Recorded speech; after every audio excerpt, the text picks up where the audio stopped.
after the first season in Silicon Valley, I wasn't a series regular. I got paid day rate $900 for 3 days. So I saved up like $2,700. And I'm like, this is obviously not sustainable.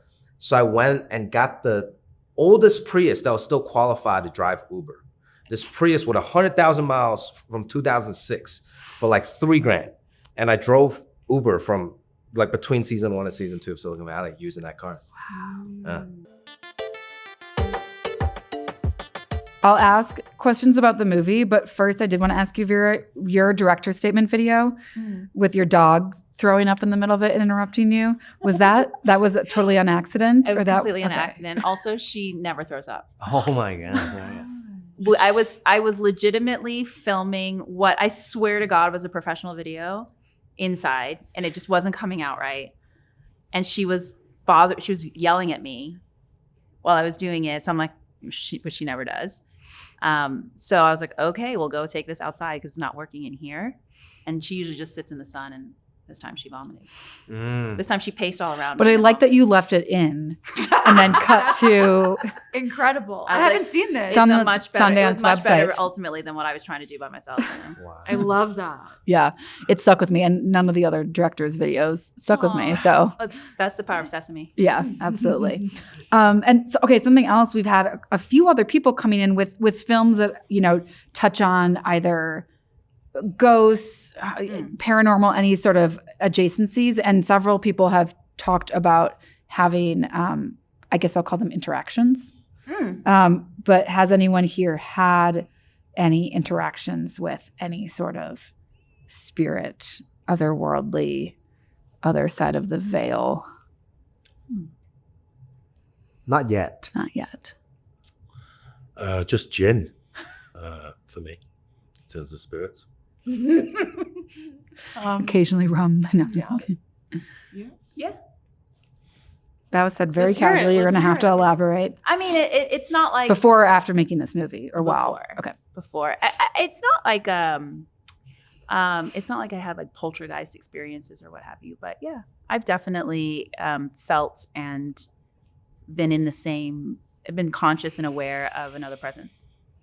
And not necessarily in an ominous way. I think there was one particular experience when I was younger, when I say younger, like in my 20s, that is too long and involved a story, but I did actually feel the presence of someone who owned the estate that I happened to be spending the night at, and felt that she visited me in my dreams. And I spent most of my time apologizing to her about being in her space. And then I think I recently lost a very dear old friend of mine to cancer, and I feel her with me a lot. And that's a beautiful thing. Yeah, and not to do the, almost cheesy tie into the film segue, but like this does sort of tie into the film. Yeah. But what was like the first kernel of idea for this movie? Yeah, I mean, for me, I love horror. So it is oftentimes maybe where I start thinking story. And a question had popped into my head, fully formed. And the question was, can I explore diaspora through horror? And I'm a child of immigrants. And so when the question came into my head, it was really about the felt experience of being a child of diaspora. So emotionally, that's got to be longing, that's got to be loneliness, that's got to be a sense of fragmentation or sort of not belonging anywhere. And, very much obviously a story of being haunted by the idea of something that you never had or maybe you were never entitled to have. Ghost story. Yeah. It's also my absolute favorite sort of subcategory of horror. And that was the starting point. And I knew that it was going to be a contemporary story, but I also knew that I wanted to integrate untold history of the first Chinese communities in America. And how much of that was something that you just knew inherently, and how much of it was stuff you were researching and trying to I did not know about the Roxbury Oh, Massacre. okay. Yeah. The funny thing is so I knew it was going to be untold history, and maybe to some degree it was sort of a selfish thing. Like it would force me to do research. And I had spent some time in the Mississippi Delta, and so started actually in the Delta, and had stumbled across this documentary by Dolly Lee, which Ryan Coogler also watched, that became the inspiration for the Chinese characters in Sinners.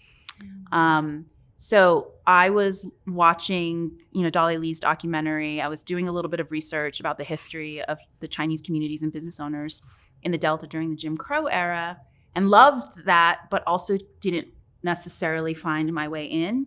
But I'm in the sort of research hole, right? So I just literally searched the question, were there Chinese cowboys? And so far the answer is no. Yeah. I haven't found anything definitive, but what popped up was the Rock Springs Massacre. And I was shocked I'd never heard of it. Yeah. Literally kind of bowled backwards. And I started digging in, and everything fell into place once I started reading about the massacre itself. Yeah. Before the three of you did this film, what was your interest in horror movies, the ghost story genre, et cetera? Kind of what was your... I personally avoided them from being traumatized from watching Hellraiser, and then only till obviously with Weapons coming out and seeing how an original story it was. That's what drew me to it, and in some respects, I was the beast that was going to play it, so I wasn't going to overly scare myself. You made this after you made Weapons, right? Yeah, Or- I did, didn't I? Was it the shoot after Weapons? Yes, I think so. Yeah. So did you have to be convinced for Weapons? Like if you said after watching Hellraiser, did you have to be convinced that you should like read this horror script, or were you already like, okay, no, I can give it a try? Yeah, no, I watched Barbarians and just kind of went, okay. But the old man was actually a friend of mine, Richard Brake, so that was like softened the blow, and so it kind of worked out quite well actually within the whole structure of that script. But the difference with speaking to Vera about this ghost story and as she said before about true events, I mean, for me that was a real hook for me about telling in some degree erased stories or highlighting them told through this genre lens, so yeah. I didn't know, by the way, until we started talking about the film up here, that Benny was traumatized by Hellraiser and doesn't do or like horror. Pinhead. Yeah, It's terrifying. Yeah. And I was like, I saw Hellraiser really young, and I had a very opposite reaction. Yeah. It feels, I can remember the nightmare. It just felt really suffocating, and it was only just me and him in there anyway. Yeah. Actually Done curious with that. about you Yeah. guys. I don't actually know how you feel. I'm scared of horror films. I wouldn't be able to go to sleep. I think the last one I saw years ago in theaters was Paranormal Activities. Wow, and that was when I was in college. Oh my gosh. All right, and I was so scared. I had to turn the night light on. I had to turn the bathroom light on. My roommates were making fun of me. But I think the great thing about the horror genre is now the stories are getting more and more nuanced. It's not just like jump scares. It's not just like nightmare and monsters. Like Weapons, like this film, like Barbarians. It's just a great story that has a horror element. So yeah, I was all on board about this. Yeah, it's really clever. There's a restlessness to these spirits. Why is that? Why is the reason of that? And this story of grief and loss and about honoring what the people that have come before us. It's like the most humanized horror story I've read or I've been a part of for sure. Yeah. And working with these legends as well always helps. Yeah, Kelly, did it feel like you were making any sort of horror movie, or for you, I'm obviously without spoiling, it does get into that. I'm sure it did feel like that, but a lot at the beginning, it's like such a you're doing a lot of personal acting and your grief work. I mean, in the beginning of the film, I don't think it felt like a horror. I mean, I think that grief is horrific in many ways when you experience it, but I very much felt like it was a grounded like family drama for the first portion of the film. What was okay, I'm going to try to say this without spoiling the end, but when you have your big scene where you're The final confrontation. Thank you. Yes. That's such a good way. Your final confrontation. What were you confronting in real life? Was that like, what did it look just like? Was it practical effects? or was Yeah. it? Yeah, what I was confronting in real life. hard, I know. kept, so it was a practical design, Okay. a practical suit, which I kept hidden from Kelly. Yes. Oh. So I hadn't seen it. Yeah. I will say, Established. I also don't want to give away too much. So Yeah. I'll just speak in sort of generalities. But I think in that moment, seeing the being and the resemblances of, I'm so vague. I was grappling with, I was scared of something I didn't understand, and I answered that fear with violence. Mm. And I think the end of the film really makes you ask that question, like, is that a good way to react? Mm-hmm. And how do we move past that to get to healing? So I hope I did that without spoiling. That was much better than my attempt at talking around it. So I appreciate it. Okay, a couple of pivoting to some light questions about the movie that I've been very curious by. One, where did you find that house? And two, your character's wardrobe is incredible. And who did that? Okay. Hey, I love these questions. Barrel jeans. Yes. The house practical location. It's actually, so we shot in Vancouver, in British Columbia. And we were out in a rural area, and it's sort of like it's a funny place. It was like hundreds of acres and kind of an abandoned farm that had once tried to be a resort. So it was a very odd place. The house itself kind of had a lodge feel to it because they wanted it to be that vibe. There was actually, and I couldn't figure out a scene to do, there's a perfectly circular in-ground pool in the middle of this farmland in the back that's abandoned and just like overgrown with like brackish water in the bottom. It's incredible. We really lucked out. That physical location was so cinematic. And I had particular requirements, right? I needed a long hallway. I needed, I had written obviously with certain kind of layout in mind that could only move so far. We needed to have woods behind and, blah, blah, blah. And I needed a ground floor window that an 8-year-old child can conceivably, God, stop, I'm spoiling. Okay, anyway, there were parameters, there were requirements. And so we were lucky to find that location. And then wardrobe, I have to, so my costume designer, Farnaz Kaki Sadig, is incredible. And also I came to her with like really a specific vision in mind around, I really wanted this to be, what is the term? The odd fish out? Is that the only way that English is not technically my first language is when I try to use idioms. The odd bird. Odd man out? Fish out of water? Fish out of water. Yes. I wanted it to be really clear the second they step out of the car into this new place that they are fish out of water. Mm-hmm. They are both sort of they don't quite come together well with each other as a family. The family unit itself is not cohesive.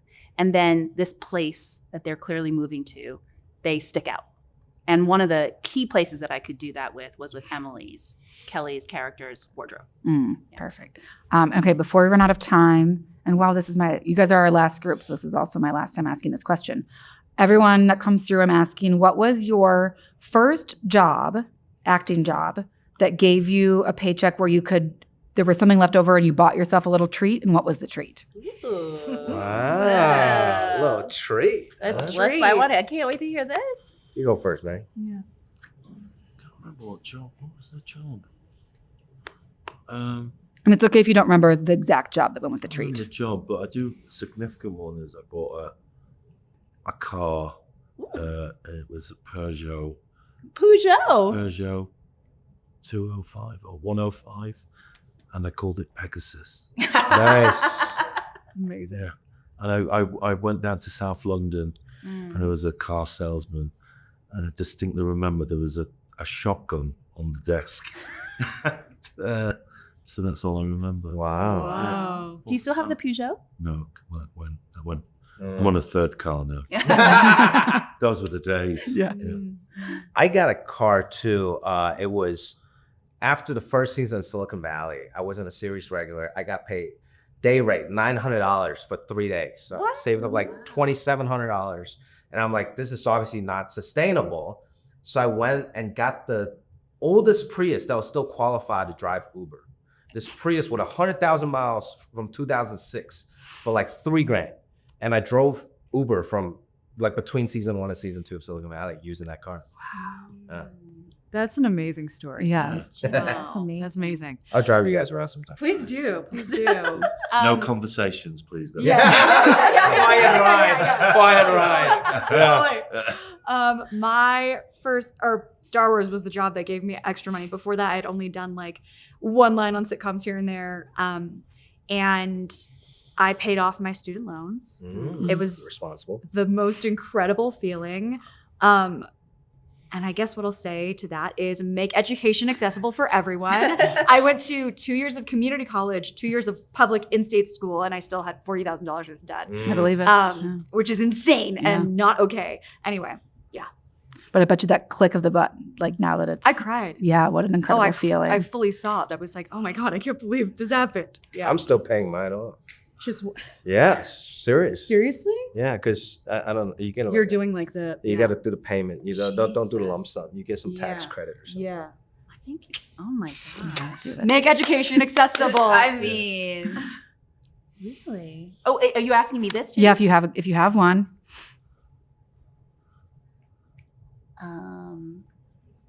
Let's make independent filmmaking sustainable. that would be. Let's get that would be rich. like my underlying message. This is not from my first job, but I did buy a piece of art. Whoa! What was it? What was it? Very irresponsible. But we love it. We love it. That's Gotta feed the soul first before you feed yourself.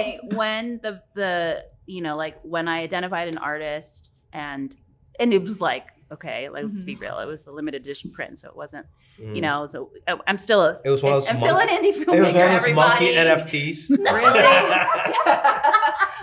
The banana taped onto the wall. No, but I did buy a piece of art.